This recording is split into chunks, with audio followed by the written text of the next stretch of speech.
Sorry sorry, একটু দেরি হয়ে গেছে। না না না, একদমই দেরি হয়নি, একদম সময় মতো আসছি। কাজ ছিল তো তাই আর কি। পরিচয় করে দিই, আমার ফ্রেন্ড রূপা। রূপা এই হচ্ছে সেই আশিক ভাইয়া, যার কথা তোকে বললাম না সেদিন বকাটা ছিল বলে তুই আমাকে যে সেভ করেছে, এই সেই। আরে না না না, এইভাবে বলার কি আছে? কি সে বলতে আমি একটা কাজ করছি, আমি দেখতেছিলাম ওনাদের এলাকার কিছু বখাটে পোলাপান চালাইতেছিল, আমি দেখলাম এটা মজা না, এটা সম্মানহানি করতে। কেউ দায়িত্ব নিতে ছিল না, কারো না কারো তো দায়িত্ব নিতেই হবে। আমি জাস্ট আমার দায়িত্বটা পাবো যতটুকু। একটু সুন্দর করে কথা বলেন তো। অংশুর পদে কথা বলার কিছু নেই, এটা সত্য কথা না বলবো। তো কি খাবেন? কিছুই না, চাউলেই কথা।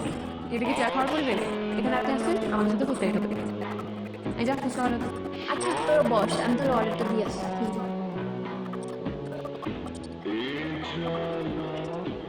একটা কথা বলি, হ্যাঁ বলুন। আপনি কি জানেন আমি অনেক আগে থেকে আপনাকে নোটিস করি? মানে মানে আমি একজন অ্যানিমাল লাভার, তো তো আমি যাওয়া আসা সময় দেখি কি যে আপনি কুকুরদের খাবার খাওয়াচ্ছেন, তো আমার এই মোমেন্টটা খুব ভালো লাগে, তো আমি এটা ক্যাপচার করি। আপনি কোনো ভিডিও করে রাখছেন? আমার কাছে এখনো ভিডিওটা আছে, দেখি। দেখি।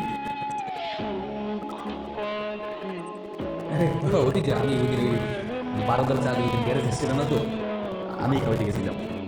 আচ্ছা আচ্ছা, আমি একটু ব্যবহার করলাম, আপনি ভিডিও করে রাখছেন। না না, আমার এইসব মোমেন্ট অনেক ভালো লাগে, তো তাই। আমি তো সাধারণ মানুষ, সাধারণভাবেই নিজের জীবনটা পরিচালনা করার চেষ্টা করি। এমনি জীবন চলতেছে, চলুক।